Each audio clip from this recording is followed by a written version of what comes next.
Gai ofyn illa, da chi gyd wedi miwtio I weld o'n gom bod yma'n swndio fatha mae yna lwyth o wydda wedi'n cyrraedd ni o rwla.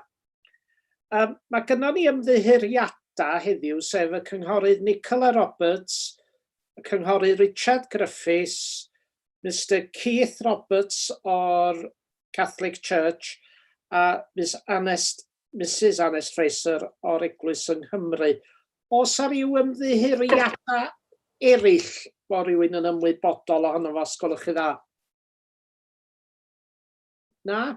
Iawn, mi a ni'n ymlaen jyst I weld pwy sy'n yma I gyd. Cynghorydd John Griffith. Pnawn da, John Griffith, telebolion. Cynghorydd Dylan Rhys. Pnawn da pawb, Cynolbeth Môn. Cynghorydd Alun Roberts. Pnawn da, Ward Seriol. Cynghorydd Margaret Murley Roberts. Pnawn da, Lligwy. Cynghorydd Richard Owen Jones. Pnawn da pawb, cynghorydd Twrcelyn. Cynghorydd John Arwel Roberts. Pnawn da, Anis Cybi. Diolch yn fawr iawn. A pnawn da, fi na fel cadeirydd y Pwyllgor ac aelod ward Twrcelyn, cynghorydd Brian Owen. Pnawn da pawb, aelod etholedig Brob y Ffraw. Diolch yn fawr. Wedyn, ydy Mr Dyfed Wyn Jones efo ni? A Leo Johnson? Nac di cadeirydd. Na ni, diolch yn fawr iawn. Dyna ni trwy rwan, sa chi aelodau y Pwyllgor gwaith yn licio cyflwyno eu hunan, sgolwch chi dda. Mi ydawai chi gyd oedd mewn fel liciwch chi. Pidwch yn bod yn siai. Pnawn da, Llunas Medi, arweinydd a dewis portfolio gwasanaethau cymdeithasol. Bob Parry, deunydd portfolio prithyr, gwastraff ac eiddo. Pnawn da, Richard Hugh, deunydd portfolio cynllunio a gwarchod y cyhoedd. Pnawn da, Robin Williams, deunydd portfolio cyllid. Pnawn da, Alun Mymru, deunydd portfolio tai. Dafydd Rhys, materion Corfforaethol.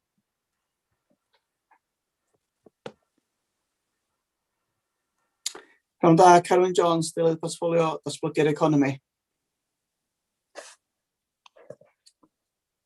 A gai nodi ymddiheuriad y cynghorydd Meirion Jones a'r cynghorydd William Williams hefyd. Diolch. Diolch yn fawr iawn. Na ni, thank you very much am hynna. A hefyd croeso I cynghorydd excuse me, David Roberts fel cadeirydd panel cyllid. Pnawn da, sy'ch chi, bresennol. Pnawn da. Hefyd, mae gynnon ni'r swyddogion yma nôl be dwi'n ddallt, y rhestr, Mrs Anwen Morgan. Pnawn da, Mrs Anwen Morgan, Prif Weithredwraig. Mr Dylan Williams. Da pawb, Dylan Williams, di'r Prif Weithredwr, a dwi yn ymddiheuro fi rai fi adael Mr Cadeirydd am hanner 8:02 fynd I gyfarfod rhanbarthol. Diolch. Diolch. Mr Mark Jones. Pnawn da, Mark Jones, swyddog 151. Ms Lynn Ball. Helo, pnawn da, swyddog monitro. Mrs Caris Edwards. Pnawn da, bawb, pennaeth adnodda dynol a trawsnewid. Mr Ned Michael.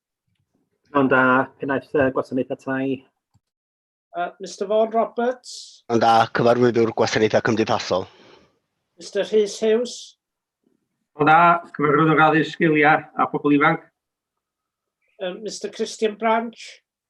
Pnawn da, pennaeth reoleiddio a datblygu'r economi. Mr Hugh Percy. Pnawn da chi gyd, cynnig gwasanaeth priffydd, gwastraff ac eiddo. Ms Elliw Llyr.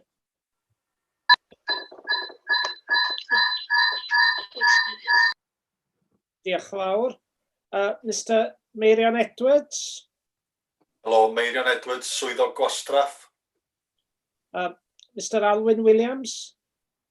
Pnawn da, dadansoddwr perfformiad. Mr Hugh Jones. Pnawn da, pennaeth gwasanaethau democratau.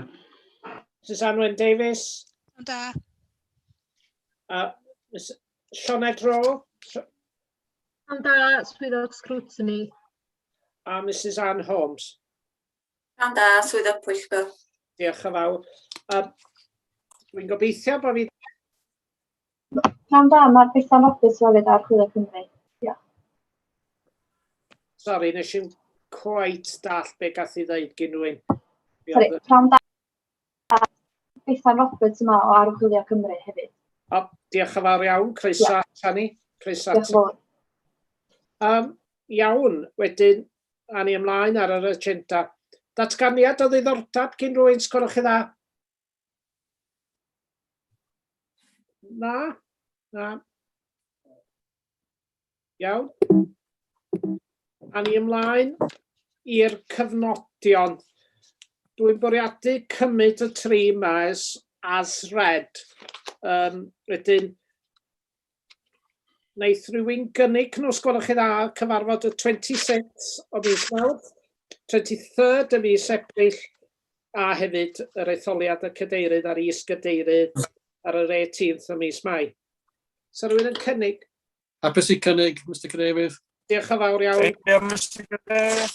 Cynghorydd Dylan Rhys yn cynnig nhw gyd, a cynghorydd John Arwel yn eilio nhw i gyd. Da chi gyd yn gytun efo hynny, sgwrwch chi dda, newch chi jyst dangos, dwi ddim a fynd trwy'ch enwa chi, achos ond derbyn nhw fel record yda ni. Iawn, mae o weld yn un frydol. Yr unig beth o'n i'n mynd i ofyn, o'n i sylwi ar un o'r cyfnodion,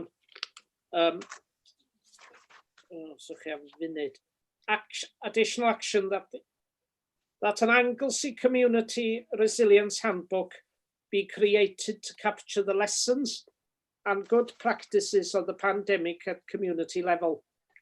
The LGA London Community Resilience Handbook to be consulted as reference and the community support group to be consulted for input.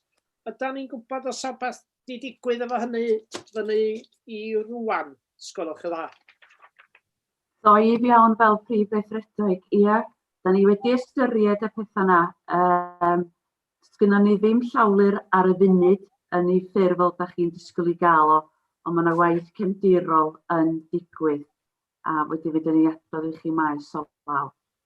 Diolch yn fawr iawn i chi. Sa ryw fath o timeframe gynnwch chi dan sylw, sgwrwch chi dda? Na, gos dim ar y funud i'r Smifalu awyr, dim ar y funud, da ni weld sydd yn ein ymateb i'r pandemig ar y funud a'r amrywiolyn India yma, ond mor fuan a sydd yn bosib. Diolch yn fawr iawn. Ffain. Iawn, a ni yn ymlaen i'r agenda i hun. A wedyn, y trydydd item yr agenda ydy Scorecard Monitoring Report, chwarter 4 am y flwyddyn 2021. A fel da chi'n gwybod, mi oedd hwn yn chwarter anodd achos mi oedd yr second wave wedi hitio yn arw iawn. A wedyn, da chi'n bod, mae'n glod bod y cyngor wedi cario ymlaen darparu gwasanaethau mewn adag cythryblus dros ben. Hwna i wedi bod yn fwy o her i gymdeithas ac i bob corff cyhoeddus a busnes. Ddim ots da chi'n y sector gyhoeddus neu'r preifat es diwedd yr ail rhyfel byd. Rydyn ni wedi gweld heriadau a da ni'n meddwl am y colledion mae teuluoedd wedi ddiodda o achos yr afiechyd a nifyr iawn yma. A fel da ni'n gwybod, mae yna wahanol varieties ohono fo. Rydyn ni rwan yn clywed am yr Indian variety, a hyd nod y variety sydd i weld yn dechrau sefydlu hun yn Nepal.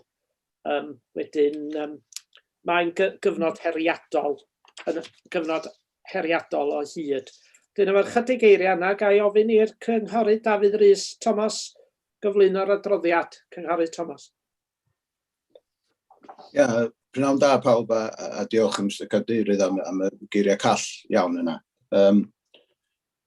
Unwaith eto, hoffwn diolch i Gethin a'i dîm am baratoi'r cerdyn sgorio. Dwi'n siŵr iawn lle mae'r amser wedi mynd, a ni'n barod yn trafod cyfnod 4 2021. Yn bersonol, dwi'n gweld rhywbeth falle dipyn bach yn artificial gyda mesur perfformiad yn ystod Covid yma sydd wedi effeithio ar bob adran o'r cyngor ac ar bob un o'n ni fel unigolion. Ond mae'n holl bwysig bod ni yn mesur perfformiad ac yn cadw fo yn ei gyd-destun. Mae patrwm y cerdyn sgorio yma ar ôl y ddau, da ni wedi dod gerbon y pwyllgor yma yn debyg iawn ar yr un patrwm ysgynnon ni. Ac it's goffa bawb roedd hwn gyfnod yn un o'r rei mwyaf heriol o'r holl gyfnod Covid sydd wedi bod yn ail drwy'r flwyddyn i gyd. Roedd Cymru gyfan mewn cyfnod clo lefel 4 tan y 15fed o Fawrth ac roedd dros 1,000 o achosion. Ac roedd Ynys Môn yn un o'r llefydd gyda'r mwyaf o achosion ar draws Cymru gyfan.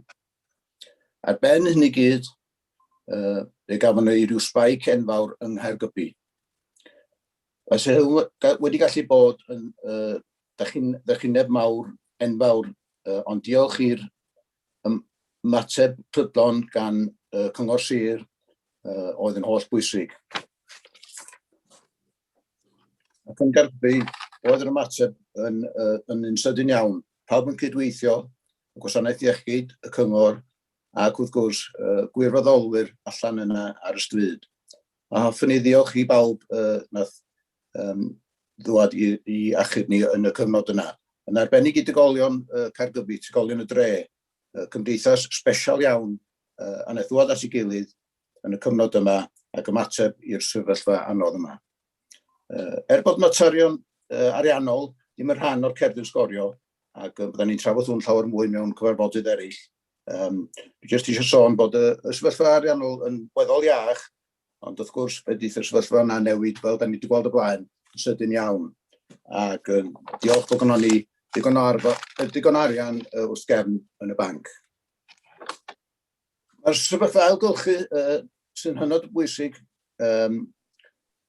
Di'r canran ddim fel sa'n ni lecio weld o, mae wedi dod lawr chydig bach. Eto mae yna esboniad Covid sydd wedi achosi hyn a gobeithio fyddan ni nôl ar y brig yn y ffigurau ailgylchu yn fuan iawn.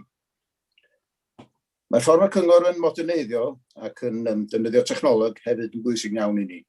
Mae'r channel shift fel da ni'n galw fo yna yn mynd yn dda ac yn gyflym. Ond efallai bod ni gyd yn dipyn siomedig y ffordd ddaru ni ddelio efo'r biniau gwyrdd. Oedd hi'n braidd siomedig bod ddim gymaint o hynna wedi defnyddio'r ffordd ar-lein o dalu a archebu biniau. Oedden ni disgwyl chydig bach mwy yn defnyddio'r dull yna.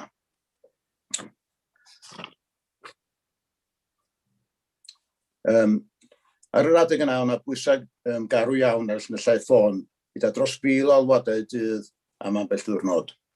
Gai sicrhau chi rwan bod pawb yn y cyngor wedi dysgu gwers yma, ac mi fyddan ni'n gweithio, a mi ydyn ni'n gweithio rwan i sicrhau fydd y broses yn gweithio'n llawer gwell o blwyddyn nesaf, gyda dewis o bobl ddefnyddio'r we, defnyddio system gwell y ffôn, defnyddio post, ac defnyddio cyswllt Môn. William da yn wneud â salwch, ffigurau gorau erioed dwi'n meddwl, ac dwi'n meddwl bod ni'n yr ail oraf o ffigurau salwch yng Ngogledd Cymru. Eto effaith Covid, ysgolion wedi cael, a bobl yn gweithio adref a ddim yn cymysgu'n swyddfeydd. Wrth gwrs, y her rwan yn mynd ymlaen, wedi siŵr bod ni'n cadw'r ffigurau lawr pen mae pethau'n dod yn ôl i ben ni'n galw'r normal newydd, ffordd normal newydd o weithio. Felly gloi, hoffwn diolch i holl ymweithwyr y Cyngor Sir sydd wedi gweithio mor galed ac rhai wedi newid y ffordd o weithio'n gyfan gwbl i sicrhau cadw trigolion Ynys Môn yn ddiogel, yn saff yn y pandemig, ac i sicrhau bod ni'n gwasanaethau holl bwysig ni, yn enwedig gwasanaethau cymdeithasol ac addysg yn gallu parhau. Ac i gloi, hoffwn ni ddiolch am y holl cydweithio sydd wedi cymryd lle yn y cyfnod yma. Diolch yn fawr.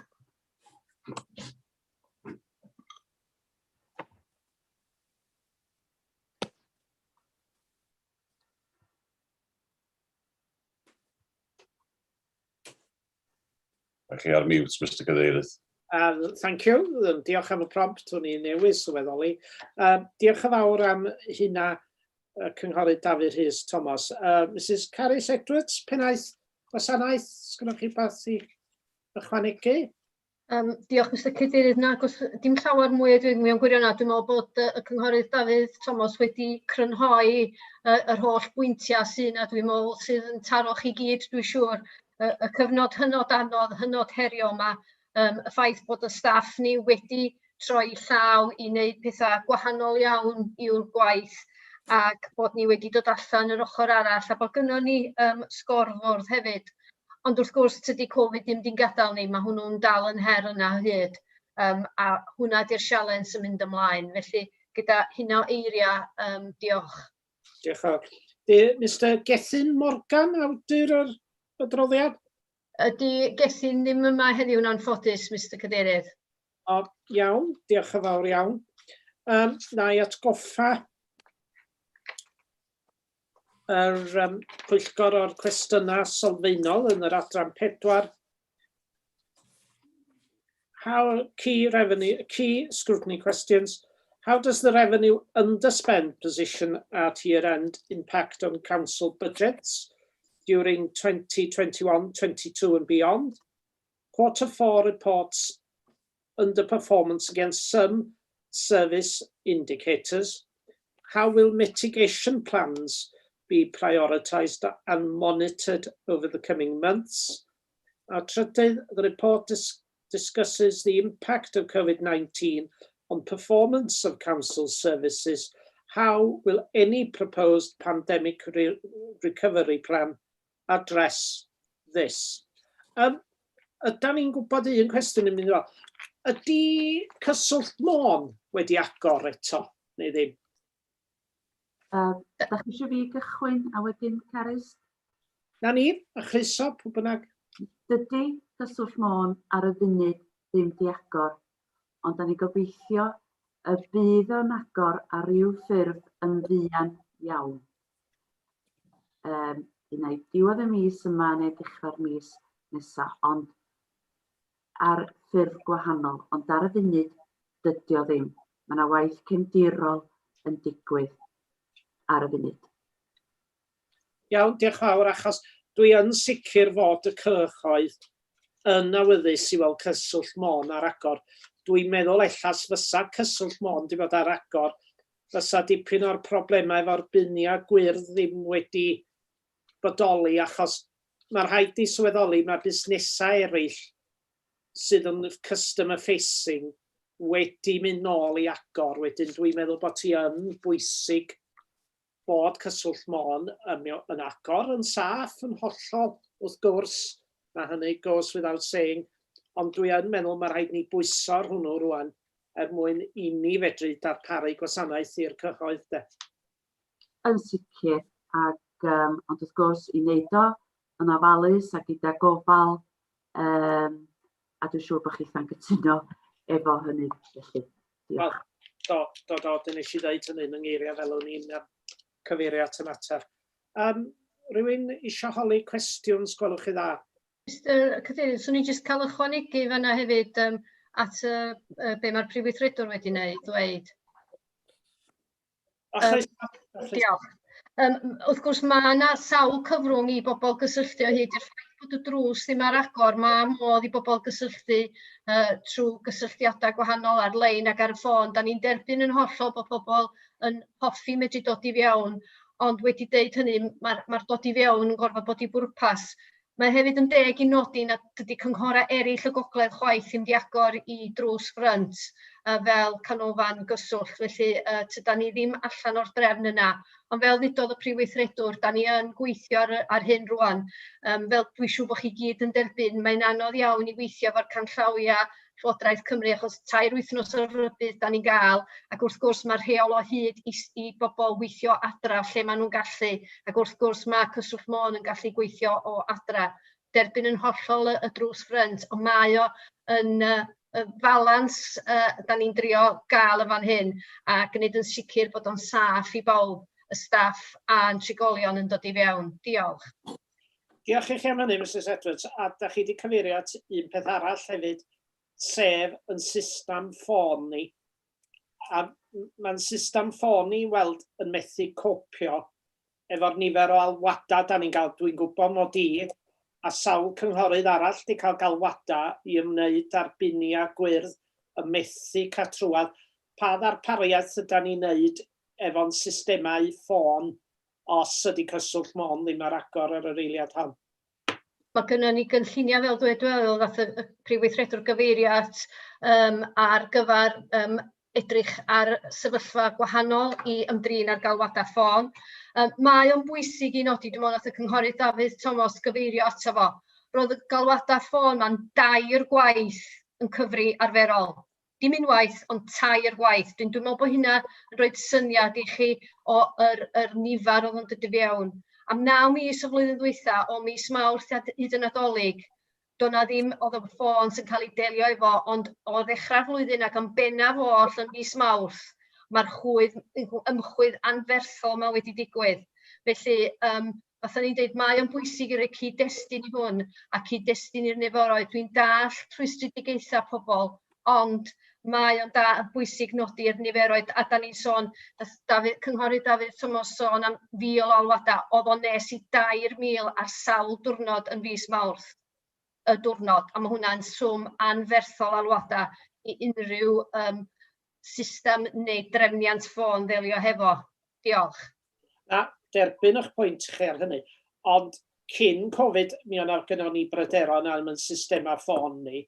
Wedyn, dwi yn meddwl bod ti yn briodol i ni ofyn cwestiynau pryd fydd yn systema ffôn ni'n cael ei updatio, achos mi gynnon ni broblem cyn Covid o pobl y methu. Mae hynny'n historically documented gynnon ni, dydy yn rhai o'r byrddas gynnon ni. Yndi, Mr Cadeirydd, ac dyna oedd y gwaith oedd ar y gychwyn cyn i'r cyfnod clo ddod i lawr. Mi oedd yna grŵp tasg a gorffan mewn lle i edrych i fewn ddo fo, ond yn anffodus, fe rhaid ni arall gyfeirio nhw i waith arall. Felly mae'r gwaith, da chi'n hollol gywir, mae'r gwaith wedi gynllunio gynnon ni, mae gynnon ni opsiynau yn cael ei ystyried fel ddedodd y Prif Weithredwr, a mi fydda ni yn hyderus yn dod ata chi'n fuan iawn hefo yr opsiwn hynna, ac mi fydda ni gobeithio yn arwain hynny at welliant y sefyllfa. Diolch yn fawr chi. Time frame a hynny, mis, 2 fis, 3, be da chi'n edrych ar? Fysa ni'n edrych am fod gynnon ni gynnig pendant i chi erbyn mis Medi o rhywbeth mewn lle, ond os fedra ni gael rhywbeth i fewn yn gynt, mi fydda ni. Wedi cyfeirio cyswllt mon yn ail-agor.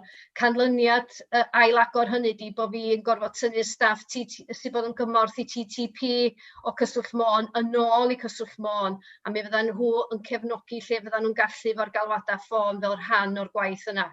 Diolch. Diolch yn fawr i chi am yr esboniad. Dwi'n agor y llawr i'r Pwyllgor. Cwestiynau, sgolwch chi dda? Cynghorydd Dylan Rees.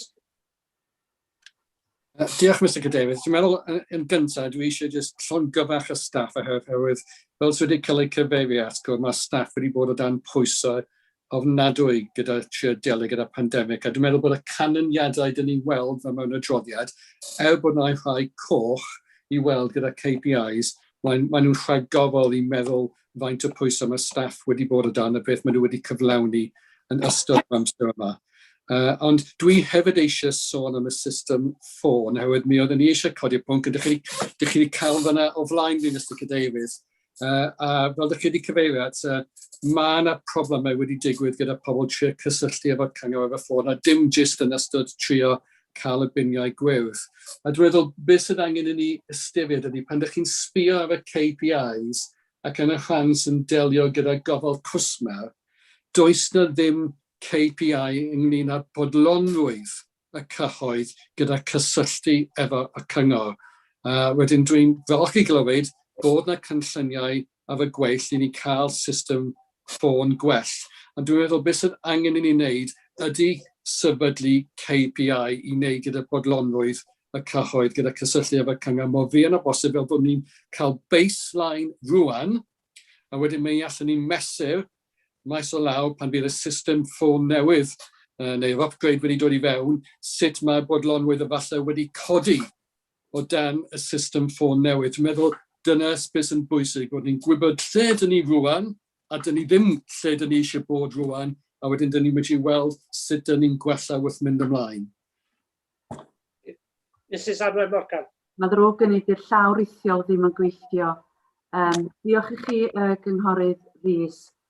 Mi fydd na weithdy yn cael ei gynnal yn fuan rwan I holl, yn agorad I holl aelodaeth ddeledig I drafod beth sy'n gallu bod yn KPIs ar yn sgorfwrn ni o symud ymlaen i'r dyfodol. Wedyn mae hynna ar y gweill. Fedrwch chi wneud y cynnig yna ger bron mwyn I gallu adrodd ar hynna wedyn yn y sgorfyrda i'r dyfodol, Gynghorydd Rhys. A diolch yn iawn I chi. Diolch am hynna. Ryw gwestiwn neu sylw arall sgolwch chi dda? Ie, Mr Cadeirydd. Cynghorydd John Arwel Roberts.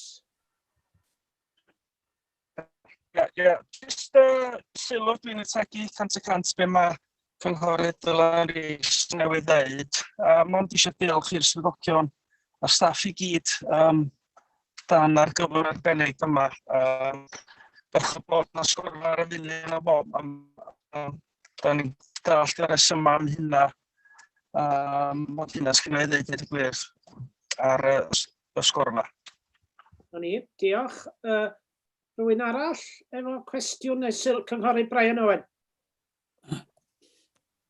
Diolch yn fawr, Mr Cadeirydd. Ia, dwi'n mynd eisiau ategu beth sy'n cael ei ddeud. Mae'r ffordd mae'r cyngor wedi ymatab i'r pandemig wedi bod yn arbennig o dda, a fydda ni'n camol digon ar y swyddogaeth. Mae'r unig wendida sydd wedi bod ydy efo'r galwadau ffôn y bod yn onas. Ac ysydu'r drws ffrynt wedi cael, ond mae'n amlwg wedyn bod y niferoedd o alwadau ffôn am godi ydy, bydda nhw'n mynd yn uwch ac yn uwch. Felly mae eisiau edrach ar y broblem yma rwan o fatar o ar frys yn dweud y gwir, fel bod y cyhoedd yn medru cael trwad a bod nhw'n cael ymatab i'r problemau. Cos mae yna sawl un ddim yn hapus allan yma hefo y ffordd maen nhw yn trio cael trwad i'r cyngor a ddim yn cael ymatab. Diolch yn fawr. Diolch Cynghorydd Brian Owen. Rwy'n arall, sgwylwch chi dda? Cynghorydd John Griffith. Diolch yn fawr, Mr Cadeirydd. Fel pawb arall, mae'n braf cael cydnabod bod yr anhelaeth o'r dangosyddion yn dangos yn wyrdd ac amball melyn. Ond wrth gwrs, sa'n ni'n gallu gwneud yn well o amball un sy'n goch. A dwi'n cydnabod bod yna eglurhad am y sefyllfa yn yr adroddiad sy'n, wel, o'n i'n dweud yn egluro be di sefyllfa gwahanol gwasanaethau. Ond bod Mr Mirion Edwards efo ni, sy'n ni cyholi pa camau ydy o'n cymryd i wella'r cyfleoedd i'r cyhoedd ddod I fewn i'r mesurd ailgylchu fel penhesgyn a golchfau. Ydy o'n ystyried agor ar penwythnos? Ydy o'n ystyried ymestyn yr oriau agor at gyda nos I ganiatáu bobl dod I fewn fel licio nhw mewn ffordd neu wneud I ffwrdd efo'r system dwi'n bod bwcio ar-lein neu ar y ffôn o flaen llaw. Jyst cael deall beth di'r sefyllfa ynglyn â'r canolfannau ailgylchu. Iawn, wel, diolch yn fawr iawn, a diolch yn fawr iawn I sylwadau cynghorwyr I gyd. Mae wedi bod yn amser heriol dros ben, a fel da chi'n gwybod, mae gwasanaethau gwastraff yn gweithio bob diwrnod o'r wythnos, tan gynnwys glanhau, a mae'r swyddogion wedi gweithio trwy'r pandemig yn gyfan gwbl bob un diwrnod. O ran yr safleoedd algylchu, wel eglurhad sydyn I chi, mae'r ffigurau algylchu yn ein safleoedd gwastraff ni wedi hitio ni'n rili galad. Enghraifft, yn y blwyddyn cyn Covid, oedden ni'n algylchu tua 5,000 o dinellu o wastraff yn ein safleoedd ni. Yn blwyddyn Covid, oedd o'n just 2,000. So, oedden ni'n lawr 3,000. A mae'r 3,000 na wedi cael effaith enfawr ar ffigurau ni. Ond y cwestiwn ydy, pam? Wel, oedd safleoedd algylchu ni wedi cau am 2 fis yn gychwyn, reit yn y cychwyn dros 2 fis. Ond ar ôl hynny, oedd y niferoedd o bobl yn dod i mewn yn lot llai na cyn Covid.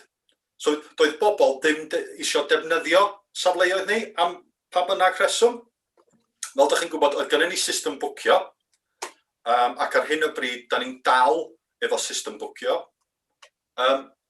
Ond dweud hynny, da ni yn edrych ar opsiynau eraill o gwmpas hynny. Dwi'n siŵr os mae Hugh Percy eisiau dod i mewn, dwi'n siŵr yn union lle da ni efo penderfyniad Hugh.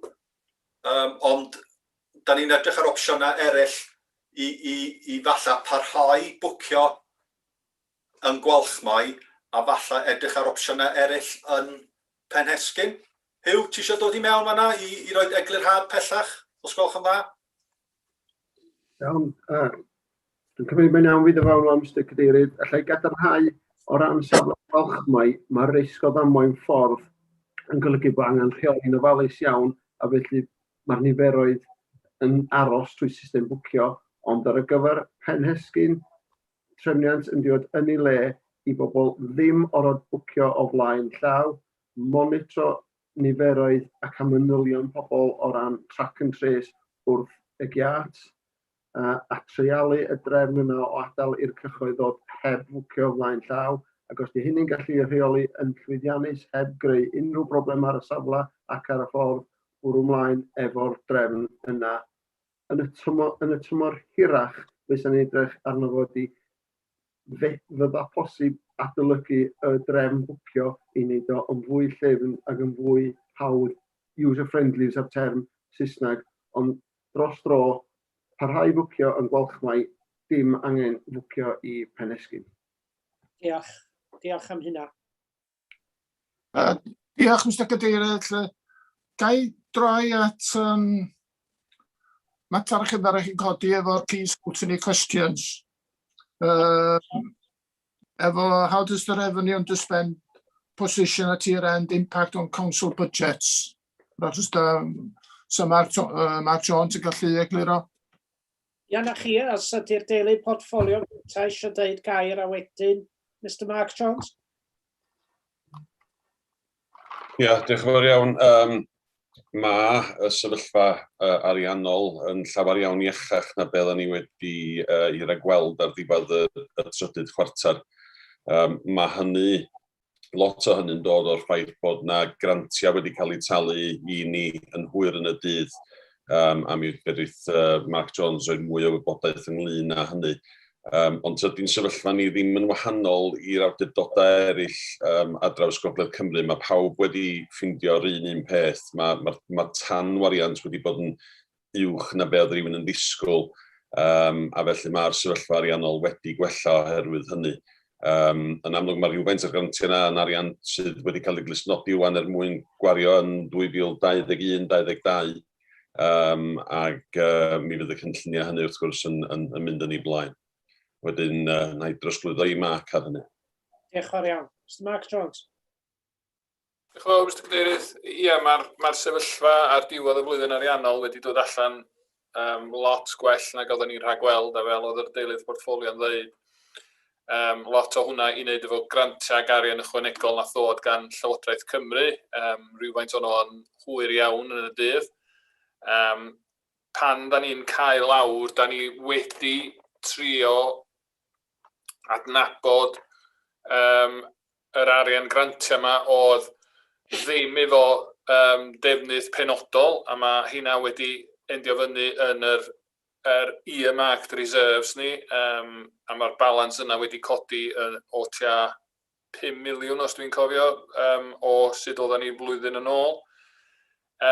Ond ia, da ni wedi tanwario jyst dros 4 miliwn yn y flwyddyn, a sy'n meddwl bod balansa'r cyngor yn codi i 11.6 miliwn ar diwedd y flwyddyn ariannol. sydd yn sefyllfa iach iawn. Be da ni, a jyst i nodi hefyd, balansa ysgolion, mae'r ysgolion wedi derbyn nifer y grantiau hefyd yn ystod o'r flwyddyn gan Llywodraeth Cymru, rhywfaint o'n nhw ar gyfer gwariant yn y flwyddyn 2021 a rhywfaint o'r grantiau yma ar gyfer y flwyddyn i ddod fel mae pethau'n agor i fyny a mae'r ysgolion yn trio dal i fyny efo gwaith y plant. Felly mae balansa ysgolion hefyd wedi cynyddu oedd o jyst o dan 200,000 oedd y balansa i gyd yn cynnwys bob un ysgol, yr ysgolion mewn diffyg a'r ysgolion mewn surplus. Mae hynna wedi codi i 4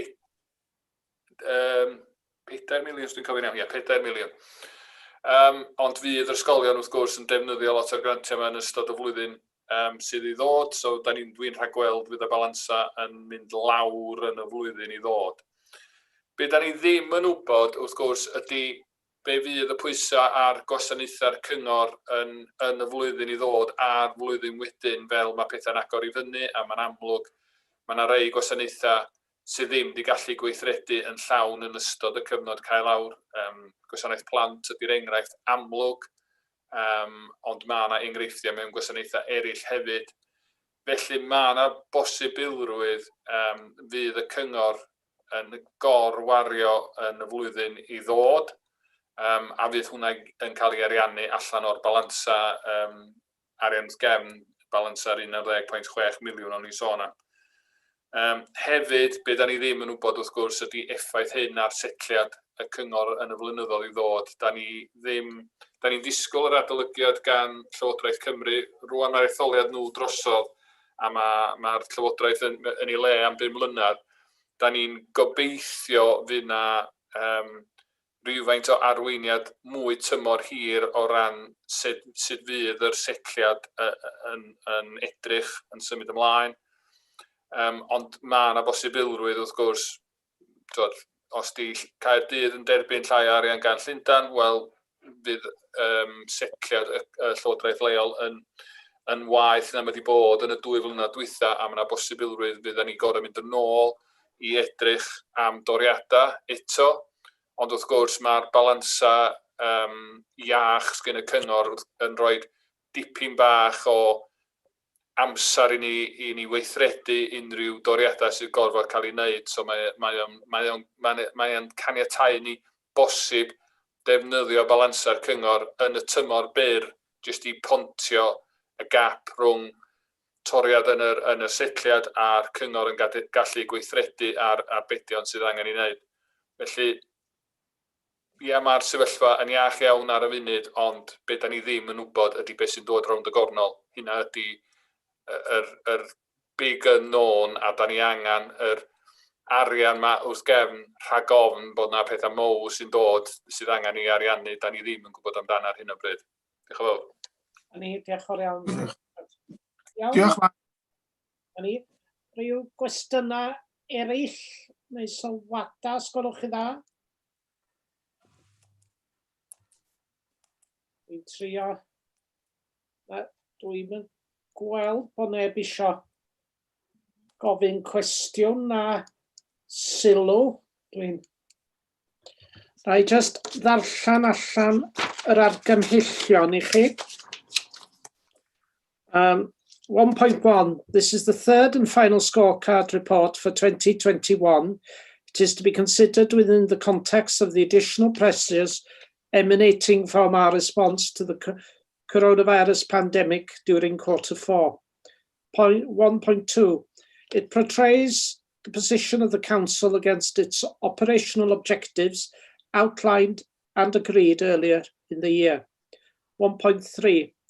The committee is requested to scrutinise the scorecard and note the areas which the senior leadership team are managing to secure improvements into the future.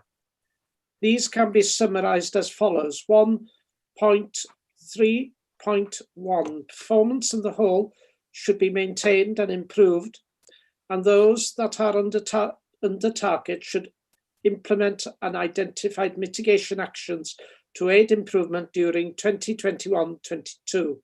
1.3.2 to hold a workshop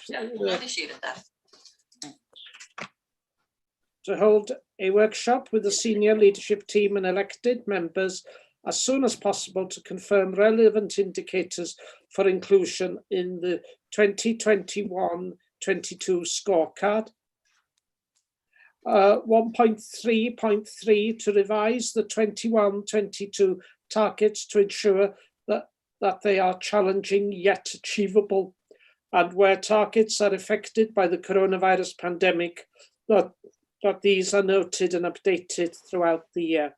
The committee is asked to accept the mitigation measures outlined above. Wedyn, oes rhywun yn cynnig yr adroddiad ar argymhellion? Mae'r adroddiad wedyn yn mynd i bwyllgor gwaith, fel ydych chi'n gwybod. Cynghorydd John Griffith yn ei gynnig o. Rhywun yn eilio? Eilio, Mr. Griffith. A Cynghorydd John Arwel yn eilio. Ydych chi'n gyd yn gytun, sgwrwch chi dda? Dwi ddim am fynd trwy'ch enwa chi, cos dwi'n meddwl bod yna consensus i weld. Yndw, dwi'n gweld llawiau yn bob man. Ydy pawb yn gytun, ydy o'n unfrydol? Yndi, mae o weld yn unfrydol. Diolch yn fawr i chi, a diolch i'r swyddogaeth am yr adroddiad a'r esboniadau da ni wedi dderbyn efo'r adroddiad yna. Rwan, da ni'n symud yn y blaenau. Item 4 ar yr agenda, Finance Scrutiny Panel Progress Report. Mi nath y panel gyfarfod dydd Iau dwythas, dwi'n cofio'n iawn, ia. Cynghorydd Dafydd Roberts sydd yn cyflwyno adroddiad ar lafar. Cynghorydd Roberts ydy cadeirydd y panel yma. Cynghorydd Dafydd Roberts. Pnawn da, ysdych chi gyd. Ia, felly, dau fater sgynno'r panel sgwtini cyllid i adrodd yn ôl yn un o heddiw, sef monitro'r gyllideb refeniw chwarter 4 2021 a monitro'r gyllideb gyfalaf chwarter 4 2021. Ystyried y materion mae gan yr panel sgwtini cyllid dydd Iau dwytha, ac mae yna, a dyma ni fatha crynodeb o'r sylwadau ag ar gymhellion y panel. Mi gaethon ni ar yr gyllideb refeniw 2021 chwarter 4, nath y panel derbyn cyflwyniad ar lafar gyda'r cyfarwyddwr swyddogaeth adnoddau swyddog 151 sef Mark o ran monitro'r gyllideb refeniw. Ac yn ystod ei ystyriaeth o'r cyflwyniad cododd materion canlynol gan y panel. Wnaethon ni graffu ar data'r perfformiad gyllideb refeniw ar gyfer chwarter 4 a nodi mae tanwariant ar y diwedd oedd 4.2 miliwn fel ydych chi wedi sôn yn eich eitem blaenorol. Nodwyd bod y cyfnod clo wedi golygu bod llai o alw am rai gwasanaethau sydd wedi creu tanwariant y benodol, ysgolion, yr oriel a llyfrgelloedd. Nodwyd bod Llywodraeth Cymru wedi ariannu costau ychwanegol o ran Covid gyda'r cyngor wedi cyflwyno cais misol a cyfanswm o 6.2 miliwn wedi cael ei hawlio gan o cyngor Ynys Môn gan y Llywodraeth. A'r mwyafrif yn ymwneud â costau ychwanegol mewn cartrefi gofal, offer PPE, costau gwanhau a thechnoleg gwybodaeth. Nodwyd ymellach bod Llywodraeth wedi digolledu 2.2 miliwn o golled incwm a bod mwyafrif o'r swm yn ymwneud â chanolfanna hamdden a meysydd parcio. Nodwyd bod grantiau pellach wedi derbyn hwyr yn y flwyddyn, sydd hefyd wedi arwain at gynnydd yn y tanwariant, a bod yr holl gynghorau eraill ar draws y gogledd yn sicr mewn sefyllfa tebyg iawn. Nodwyd bod tanwariant sylweddol o ran costau addysg ganolog, gan bod wedi bod ar ysgolion mwy neu lai ar gau am y fwyafrif y flwyddyn. Balansa ysgolion wedi cynyddu, a bellach mae cyfartaledd balansa'r ysgolion tua 4 miliwn. Nodwyd mae 3 ysgol sydd ar hyn o bryd mewn diffyg, o'i gymharu ag 11 ysgol mewn diffyg llynedd, a wedyn bod yn y 2 ysgol honno bod yna gynllun mewn lle i dalu'r diffyg hwn. Mae pethau fatha, tos na ddim angen am athrawon llanw a falle wedi bod, wedyn mae costau canolog, felly dyn nhw wedi cael eu gwario mewn ffordd lle. Amlinellwyd gwasanaethau sy'n tanwario sef addysg ganolog, diwylliant, gwasanaethau plant, priffyrdd, gwastraff ac eiddo, a wedyn oherwydd oedi yn y cynllun moderneiddio ysgolion, costau gwaredu gwastraff yn is yn Mhar Cadfer, rheoleiddio a datblygu economaidd, trawsnewid, adnodda, busnes y cyngor, hynny o sawl gwasanaeth mewn ffordd. a rheolaeth corfforaethol. Nodwyd mae cyfanswm tanwariant cyllidebau gwasanaeth yw 3.3 miliwn a tanwariant o 1.1 miliwn ar gyfer cyllid corfforaethol. Un o'r pethau wnaethon ni nodi oedd bod angen ail-edrych ar y cyllideb allsirol o ran gwasanaethau plant, gan bod arian ychwanegol wedi glusnogi yn ystod y 2 flynedd dwytha, ond bod y galw wedi leihau gan bod mwy o rieni maeth yn lleol, sy'n beth da yn wrth gwrs, ac bod cartrefi clud wedi dechrau agor ac mae hynna yn effeithio'n ffafriol ar y balans yma ffordd. Cyfeiriwyd at ochr gyllido, sy'n cynnwys trethu anomestig, dreth cyngor, premium y dreth cyngor a grant cymorth revenue, lle mae'r incwm yn is ar gyllideb o 333 o filodd. Nodwyd bod hyn i'w briodoli'r ffaith bod 200 o dai wedi symud i dalu trethu busnes, a bod gofyn adalu'r gwahaniaeth mewn trethu ydynt gan mynd yn ôl am sawl blwyddyn. Felly bod gorwariant o 835 o filodd dan y penawd yma lle mewn ffordd. Ond wedi hynny nodwyd bod niferoedd ail gartrefi sy'n talu premium wedi aros yn agos neu aros yn sefydlog gweitha'r ffaith bod 200 wedi trosglwyddo i dalu treth busnes, sy'n dangos cynifer o dai sydd wedi cael ei gwerthu fel ail dai yn ystod y flwyddyn. Yn ei bod 200 wedi flipio, mae 200 o dai eraill wedi troi yn ail gartrefi yn ystod y cyfnod ac yn talu premium. Anyway, mae hyn yn bryder, wrth gwrs. Cytynwyd y byddai'r panel yn edrych ar ymatebion i'r ymgynghoriad codi'r premium yn dilyn y cyfnod ymgynghori. Mae yna gyfnod ymgynghori ar be lasan ni'n neud efo codi'r premium, a wedyn mi fydd y panel yn sbio ar hynny fel mae'n dod i lawr. Cydnabyd bod hi'n hynod o heriol i bobl ifanc lleol brynu tai ar un o bryd, a bod angen sicrhau bod cynllun i le sicrhau tai fforddiadwy i bobl leol, ac y byddai'n bosib defnyddio'r cynnydd posib yn y premium i gyfrannu at hyn. Wedyn mae hynny'n un o'r pethau byddwn ni ystyried. Cyfeiriwyd at y meysydd lle mae chydig o'r wariant, sef gwasanaethau oedolion a chostau corfforaethol a democrataidd, a wedyn mi geithon ni y rhesymau gyda march mewn ffordd. Cyfeiriwyd at y risg bydd galw cynyddol am wasanaethau cymdeithasol wrth i fwy o gwedda o'r gymdeithas agor ac wrth i'r problemau cydd yn ystod y pandemig ddod i'r amlwg. A wedyn cydnabyd bod ansicrwydd ar ran beth fydd setliad ar gyfer 2022-2023 a'r posibilrwydd o setliad yn is yn sgil y pandemig. Nodwyd pwysigrwydd sicrhau bod arian digonol wrth gefn a bod y cyfanswm presennol yn 14.3 miliwn. Ond mi fydd hwn yn hollol hanfodol i ariannu unrhyw o'r wariant posib yn y blynyddoedd nesaf. A wedyn, wrth ystyried o'r holl gyfinaeth ar wybodaeth ger bron a'r esboniadau gan y cyfarwyddwr swyddogaeth a swyddog 151 ar y mater a godwyd, fe benderfynwyd bod y panel sgwtini cyllid yn argymell i'r Pwyllgor sgwtini corfforaethol a 3 pwynt canlynol. Nodir sefyllfa o ran perfformiad ariannol yr awdurdod ar gyfer diwedd chwarter 4, cydnabod ansicrwydd o ran setliad ar gyfer 22-23 a'r cynnydd posib yn y galw am wasanaethau ac felly pwysigrwydd sicrhau arian digonol wrth gefn. Ei bod yn craffu ar ymatebion i'r ymgynghoriad i gynyddu'r premium maes o law. Dyna di'r 3 argymhelliad ar yr revenue mewn ffordd. Wedyn ai ymlaen i monitro cyllideb gyfalaf, mae hwn yn mynd i fod yn eitem byrach. Derbyniodd y panel sgwtini gyflwyniad ar lafar gan y cyfarwyddwr swyddogaeth, sef Mark, o ran monitor gyllideb gyfalaf chwarter 4. Yn ystod ei ystyriaeth o'r cyflwyniad codwyd y materion canlynol gan y panel. Nodwyd bod tanwariant o ran gwariant ar raglen cyfalaf yr awdurdod yn eitha sylweddol, sef 5 miliwn ar 20, gyda rhesymau penodol i'w priodoli am hyn, sef Covid-19 ar annallu symud ymlaen â chynlluniau, megis cynllun yr HRA a chynllun moderneiddio ysgolion. Mae'r tanwariant yn sylweddol uwch na'r arferol, gan ei bod wedi bod yn flwyddyn anarferol iawn. Cafwyd sicrwydd nad oedd unrhyw adnoddau allanol wedi colli yn sgil y methiant i wario'r gyllidebau ar grantiau, ac y bydd modd gwario'r rhain yn ystod y flwyddyn ariannol bresennol 2021-2022. Wnaethon ni nodi hefyd bod prisiau deunyddiau adeiladu wedi cynyddu'n sylweddol a bod prinder nwydda sy'n golygu bydd effaith ar brosiectau cyfalaf wrth symud ymlaen, ond nodwyd lle mae tender eisoes yn ei le, fydd hynny dal yn cadw'r un prisiau mewn ffordd. Wedi ystyried yr holl ogwennaeth ar wybodaeth ag bron, benderfynwyd bod y panel sgwtini yn argymell i'r Pwyllgor Corfforaethol nodi cynnydd gwariant a derbynadau yn erbyn cyllideb cyfalaf 22-21 yn chwarter 4, a dyna'n syml hynny. Mae'n sori bod wedi rasio drwy iddo fo. Dwi'n siŵr os yna ryw gwestiwn Dwi'n siŵr sa'ch chi well allan gofyn I Mark na I wneud yng ngorau atab. Diolch yn fawr I chi cynghorydd David Roberts.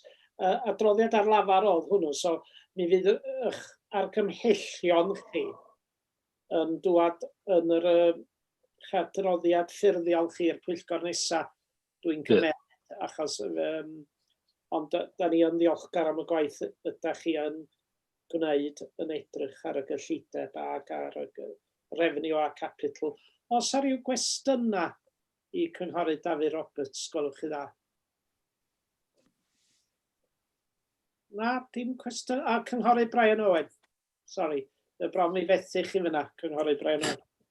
Ia, sylw, ysig yn y Efo'r, yn o beth dwi weld, y fama, mae gan ni dros 10% o beth I gyllideb y cyngor mewn arian wrth gefn.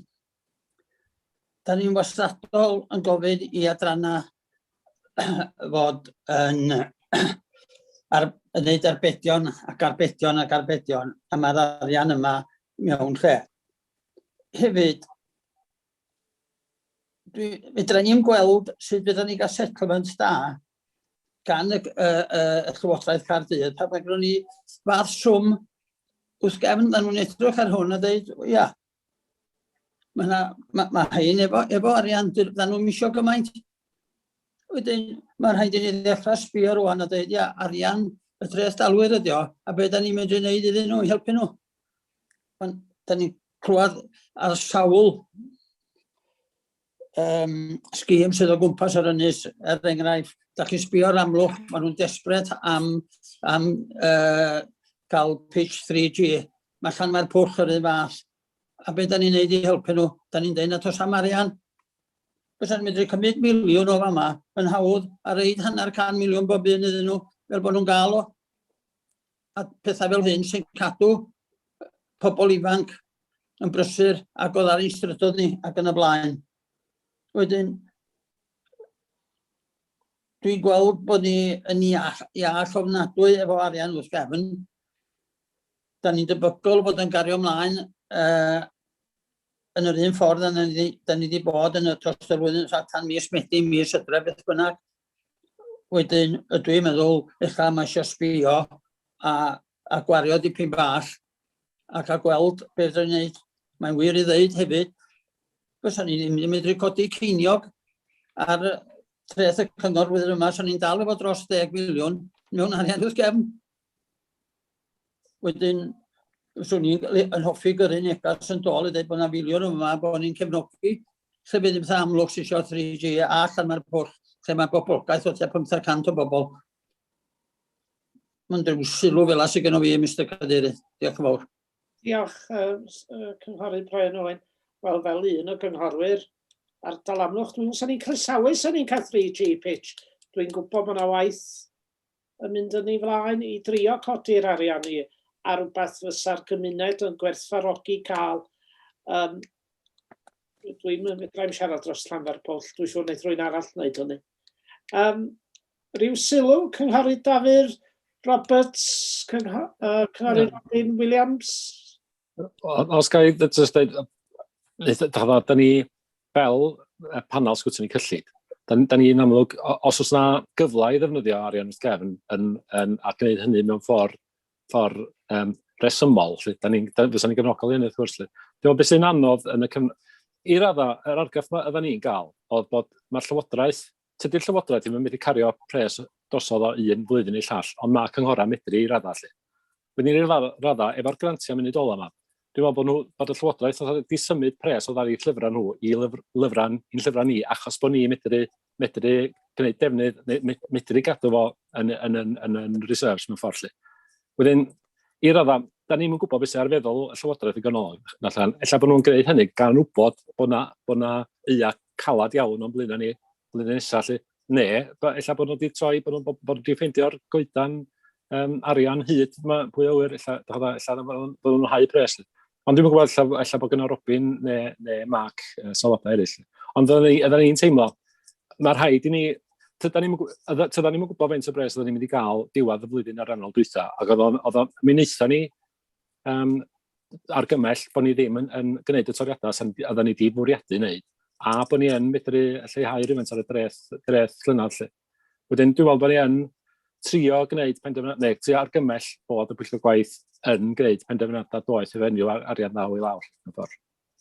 Ond na i basio mlaen i Robin illa, neu i'r cadeirydd yn ôl. Diolch. Diolch. Mr Robin Williams fel deilydd portffolio cyllid? Ia, dwi'n cydnabod yr hyn mae cynghorydd Brian Owen yn ei ddeud, ond swn i hefyd yn licio atgoffa bod faint wnaethon ni gynyddu treth cyngor flwyddyn yma, oedd ar swm ail leia yng Nghymru gyfan, yr isa yn Gogledd Cymru. A mi'n fydda ni yn gwneud defnydd o'r arian sydd gyda ni mewn rhyw ffordd neu gilydd, ac mi fyddwn ni yn buddsoddi yn yr adnoddau yma ar yr ynys. Ond mae rhaid i ni fod yn bwyllog hefyd, achos da ni ddim yn gwybod be fydd y dyfodol. Felly mi fydda ni'n dechrau'r broses o adolygu cyllidebau hefo bob adran yn hwyrach ymlaen mis yma, a mi fydd yna gyfle adag ynny i ni gael trafod cynlluniau ychwanegol, ella fysa nhw'n hoffi i weld yn digwydd ar gyfer y dyfodol, a gymerwn ni raglennu heini mewn a cyllido rhai o heini fel da ni'n gweld bod yn ddoeth i wneud hynny. Diolch. Diolch fawr. Mr Mark Jones, gyda chi beth i ychwanegu? Na, dim i ddweud gwir, ond mae sefyllfa fel mae wedi troi allan oherwydd lot o arian nath ddod gan Llywodraeth Cymru yn hwyr iawn yn y flwyddyn, ac o hynna ar ôl i ni wneud y waith ar gosod y cyllideb. Felly, ia, derbyn beth mae cynghorydd Owen yn dweud, ond with the benefit of hindsight, ia, ella fysa ni wedi dod i gasgliad gwahanol, ond mae angen neu siŵr bod ni'n gwneud y defnydd gorau o'r arian ma sydd ganddo ni, a bod ni angen ystyried y pwysau a'r gwasanaethau i ddod, a dim just meddwl fydra ni defnyddio fo i ariannu cynlluniau cyfalaf, oherwydd bosib byddwn ni angen i gadw y cyfrif revenue yn iach hefyd. Felly, derbyn beth mae cynghorydd Owen yn dweud, ond fydd rhaid ni cymeryd i ystyried y prosiectau cyfalaf fydd yn ei gwahaniaeth i trigolion Môn, a hefyd neu siŵr bod gyda ni yr arian fydd ni angen, fel o'n i'n dweud, bosib i wneud llenwi'r gap rhwng bosib toriad yn y setliad gan Llywodraeth Cymru a ni gallu gweithredu ar arbedion. Felly, yn ystod yr misoedd nesaf fyddwn ni'n edrych be ydy'r defnydd gorau o'r arian yna, a fydd y pwyllgor gwaith yn dod i gasgliad un ffordd neu llall sut i ddefnyddio fo a i'r gorau i bobl Ynys Môn, dwi'n gobeithio. Diolch. Diolch fawr iawn, thank you. Ryw sylw neu cwestiwn arall, sgwrwch chi dda? Mr Cadeirydd. Cynghorydd Richard Owen Jones. Diolch yn fawr. Ddiolchgar iawn o Cynghorydd Brian Owen godi'r mater am y 3G, a dwi'n hapus iawn i eiliau i gynnig o. Ond y cwestiwn sydd gyda fi ydy efo mater y dreth ar ail dau. Mae yna ardaloedd efo mwy o ail dau neu gilydd. Ydy'r arian yna yn cael ei rannu ar draws yr ynys, ydy'r ardaloedd efo mwy o ail dau yn cael mwy o'r canan yna? Ydy o per eisio ta sut mae'n gweithio? Eisiau mi ateb, Mr Cadeirydd? Please. Mae'r premium ar yr ail dau ar tai gwag yn mynd i mewn i'r gyllideb, a mae yna elfen o'r arian yna wedyn yn gyllideb gwasanaeth tai i ariannu, helpu bobl ifanc.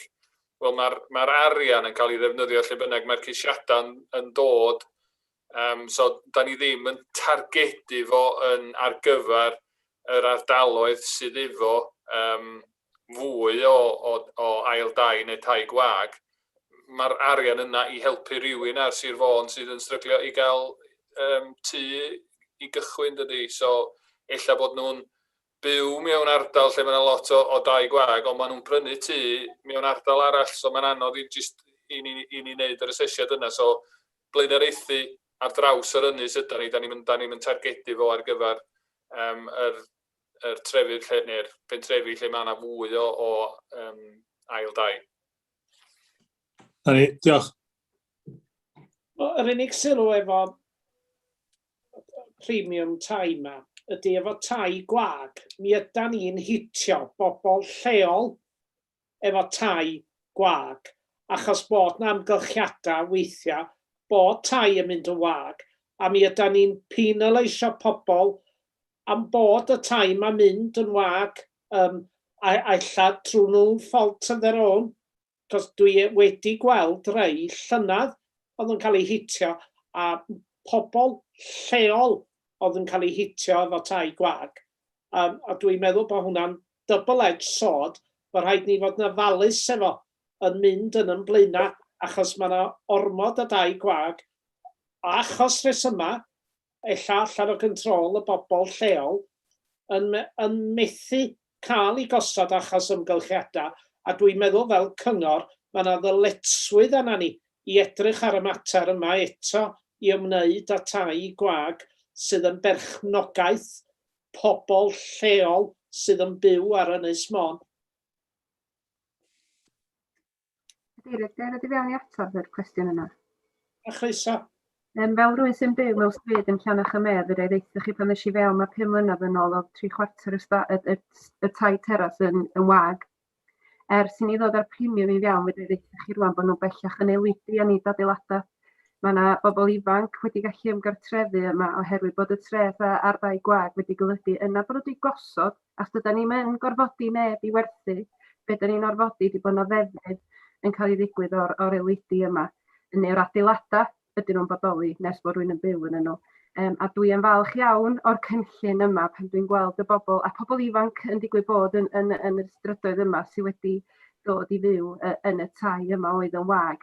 Ac hefyd mae gen y swyddog 151 yr hawl i edrych ar achosion unigol, ac os oes na rheswm penodol yna, mae'r swyddog yn gallu ymdrin ar hynny, a mae'r hawl yna, ond bod rhaid i unrhyw berson sydd yn eiddo ar adeilad sydd yn wag, bod nhw yna'n trio i werthu fo, a'i werthu fo ar bris sydd yn deg yn amlwg, neu yn trio i osod o, neu trio godi fo i safon fel ei bod o'n gallu bod ar werth neu gallu bod yn gartra.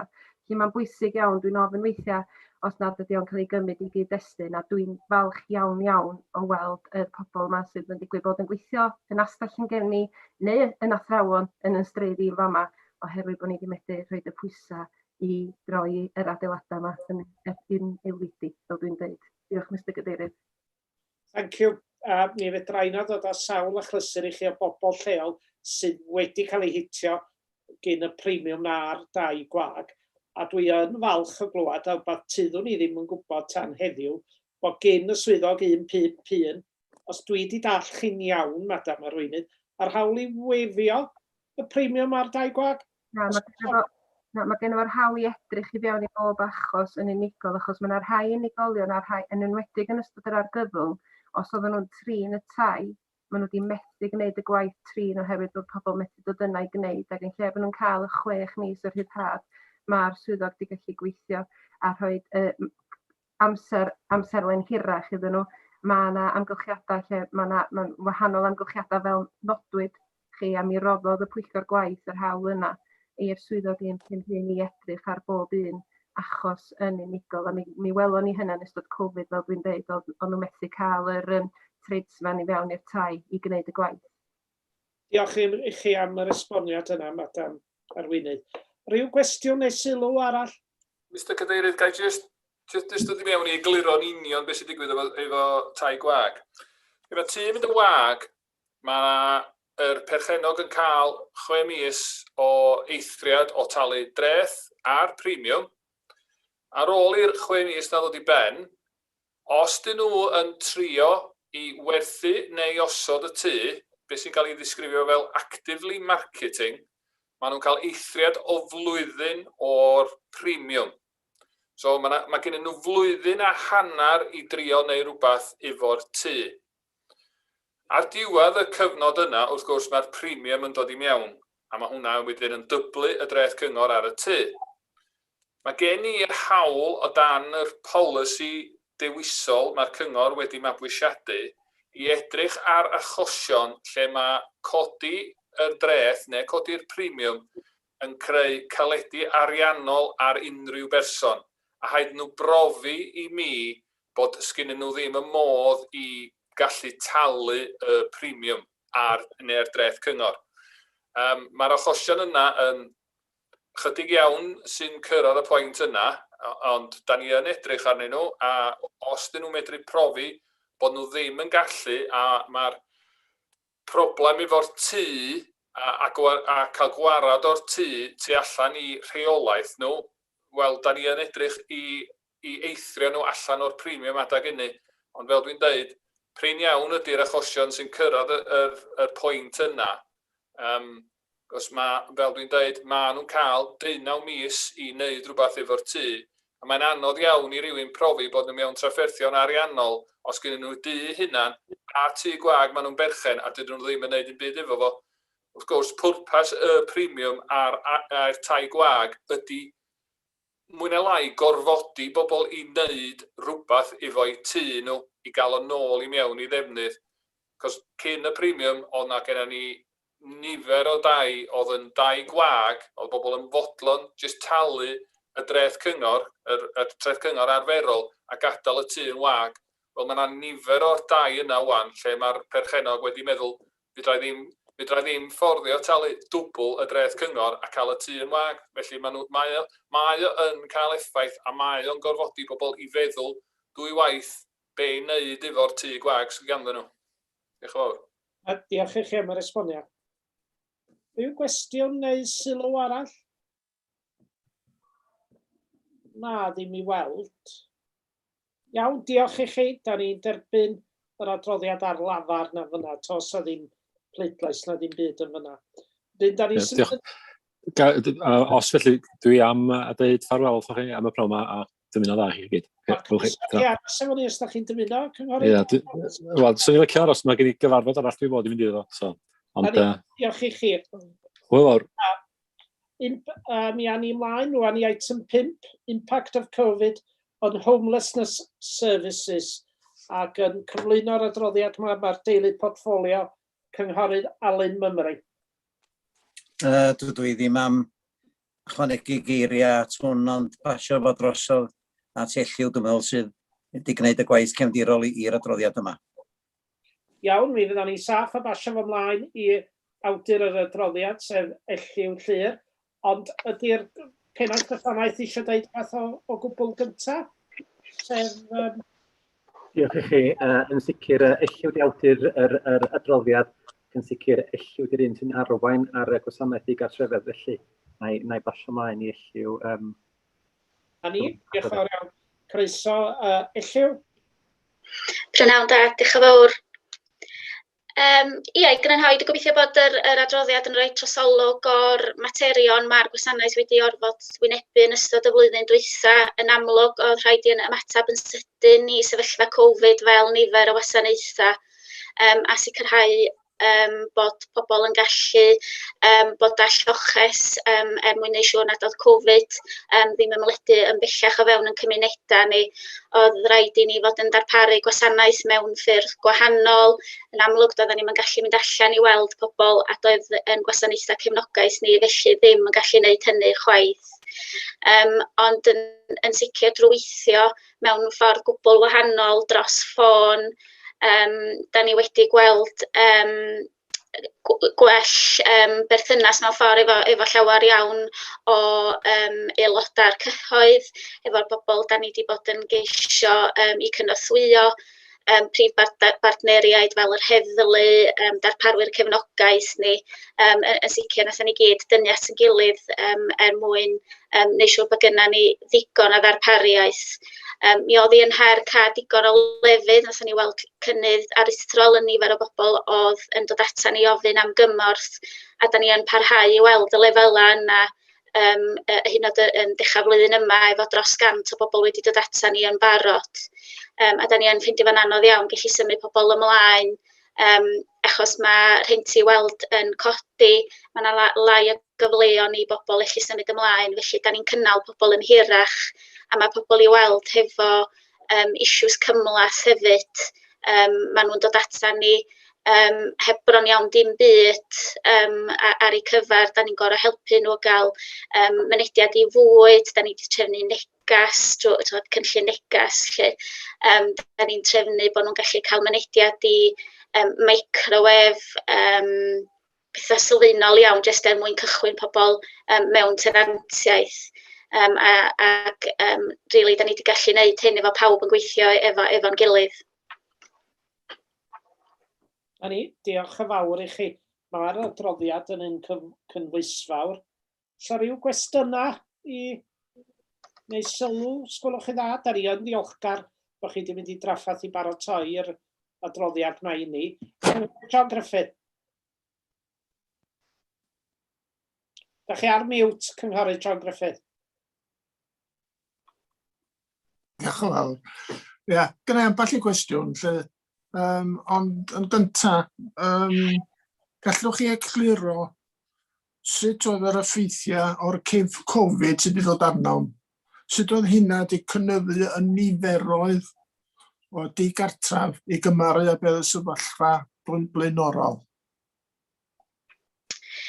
Achos bod pobl yn amlwg wedi gorfod aros adra fwy, da ni'n sicr wedi gweld perthnasau yn dod i ben, teuluoedd ddim yn gallu ymdopi hefo straen o geisio cynnal teulu. Mae pobl ifanc wedi dod ata ni. Da ni wedi gweld cynnydd mewn domestic abuse, pobl hefo broblemau iechyd meddwl, cyffuria ag alcohol. Felly mae wedi bod yn ystod o resymau, ystod o ffactorau sydd wedi arwain pobl ddod ata ni. Mae hyn yn bethau da ni'n ddelio hefo yn amlwg bob blwyddyn, ond jyst y sgêl oedd o wahanol flwyddyn yma yn amlwg. Iawn, diolch. Diolch Lliw. Jyst rhywbeth sy'n cael diddordeb, diddorol cael gwybod beth oedd yr ateb. Yn yr atodiad, o dan pobl yn cysgu allan, swn i'n cael yr eglurhad newid diwylliant gwleidyddion o ran stereotypiau, o ran llety brys, llety rhannu'r a thai yn gyntaf. Oes yna broblem efo gwleidyddion? Jyst yn cael gwybod beth yw'r cefndir i'r sylw yna. Ia, yn sicr, dwi'n meddwl bod bod cysgu ar y stryd wedi cael ei weld yn rhywbeth sydd yn digwydd yn llefydd fatha Casnewydd, Gaerdydd a Wrecsam, ac eich nad ydy o ddim yn digwydd mewn ardaloedd gwledig. Felly, yn amlwg, eich pan mae rhywun yn cysgu ar y stryd yma yn Ynys Môn, eich bod o'n dod i'n sylw ni'n gynt, tra nad ydyn ni ddim efo'r niferoedd fel mae Gaerdydd yn ei weld. Yn sicr beth da ni weld ydy weithiau, mae pobl yn dewis cysgu ar y stryd hefyd, gweithio bod ni'n trio gweithio hefo bobl. Mae yna argraff bod y ffaith bod rhywun yn cysgu ar y stryd, bod y cyngor yn gallu gwneud rhywbeth i orfodi'r person yna i symud o ar y stryd. Yr unig beth da ni'n gallu gwneud ydy annog bobl a ceisio gweithio hefo nhw, ond os ydyn nhw mynnu cysgu ar y stryd yna, mae'n anodd iawn newid hynny, ac eich bod hynny'n gan argraff weithiau yn gallu bod ni fel gwasanaeth statudol yn gallu datrys y broblem yna'n syth, ond mae o gorfod hefyd bod o weithio hefo'r person i fod isio symud. Ia, diolch yn fawr Lliw. A rhywbeth tebyg yn yr rhan efo cartrefi ar tudalen saith hefyd. Dull cyd gysylltiedig o ran cyfathrebu i berswadio gwleidyddion lleol o'r unweddau tai yn gyntaf. Be ydych chi'n feddwl efo hynna? Ia, pwyslais wan ydy bod ni'n edrych i gynorthwyog i symud person fewn i dŷ, a bod y gwasanaeth wedyn yn dod o'i gwmpas o. y disgwyliad ydy ella bod person yn symud fewn I tŷ ac fydd bob dim yn berffaith yna ac fyddan nhw'n gallu cynnal eu tenantiaeth. Yn anffodus, mae nifer o bobl yn chaotic iawn a maen nhw angen y gefnogaeth ddwys yna mwyn gweithio drwy a gallu setlo I fewn. Dydy'r ffaith bod rhywun yn gallu cynnig tŷ un diwrnod bod bob dim yn fod yn berffaith o'r diwrnod hynny ddim yn bosib yn anffodus, ond yn sicr drwy roi cefnogaeth a gweithio hefo pobl, mae yna fwy o gyfle I ni lwyddo. Ac ella bod rhywun yn disgwyl bod pawb am fod yr un fath a gallu dilyn yr un rheola, ond yn sicr os da ni roi cefnogaeth I fewn ac yn gweithio efo PI-informed, trauma-informed approach, yna da ni'n siarad I ddall pam bod person yn ymddwyn ac yn delio efo pethau mewn ffordd benodol. Iawn, diolch yn fawr. Dwi'n sylwi bod sylwadau cynghorau eraill y gogledd yna. Os na fwriad I ddod ar rhywbeth ar y cyd allan cyn bellad yma digartref yn y cwestiwn?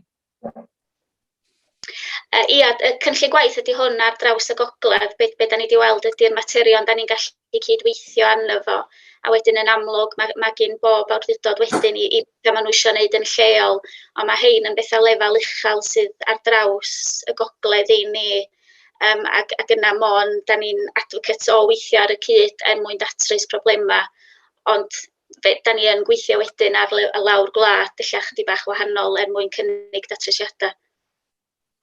Iawn. Diolch yn fawr iawn I Lliw, a diolch yn fawr am yr adroddiad a'r holl gwaith da da chi'n neud. Diolch. Diolch. Cynghorydd Margaret Murley Roberts.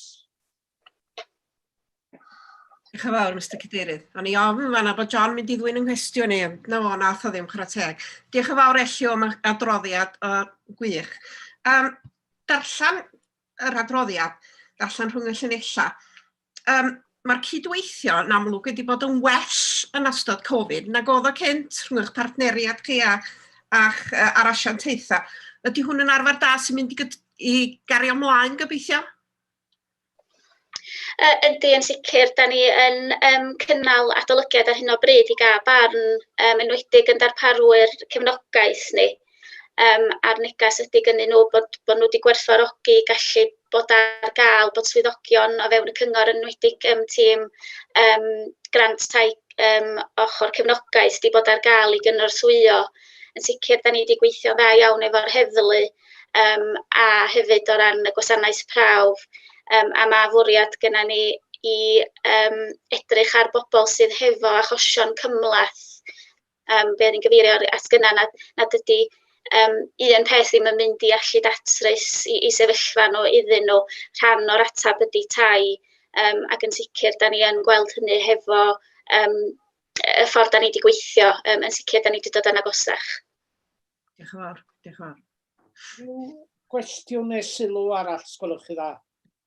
Cynghorydd Dylan Rees a wedyn cynghorydd Richard Owen Jones wedyn. Diolch. Diolch yn fawr am yr adroddiad Elliw, cynhwysfawr cyn amlwg bod yr adran yn gwneud gwaith da iawn yn y maes heriol yma. Dych chi wedi sôn am y problem o symud cleientiaid ymlaen I mewn I eiddo. Wedyn yn yr adroddiad, dyn ni wedi cael yn gynt yn y sôn am sut mae y nifer o ail dau yn cynnyddu yn Ynys Môn. Os yna mwy o problem felly I ffindio landlordiaid preifat mwyn cael tenantiaeth I cleientiaid yma, oherwydd bod y stoc yn mynd yn llai, oherwydd y nifer o tai sy'n cael ei prynu fel ail dau?